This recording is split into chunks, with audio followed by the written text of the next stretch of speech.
Super. நல்லா இருக்கா? ஒன்று நல்லா இருக்காப்பா அது? நல்லா சாப்பிட்ற மாதிரி போட்டுருங்க. சாப்பிடுங்க, நல்லா இருக்கும். எங்கே சாப்பிடணும்னு அவர் கேட்குறாரு, சொல்லு. இங்க சாப்பிடும், காலைல சாப்பிட வந்து சாப்பிடுங்க.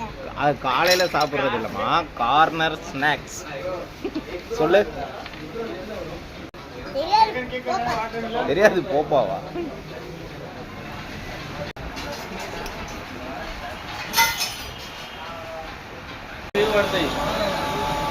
அனு சளி பிடிக்க போகுது.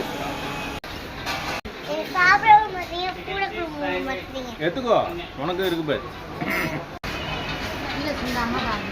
அனு பொறுமையா சாப்பிடுமா. அண்ணா சாப்பிட்றான். ஏன் நீ சொல்ற?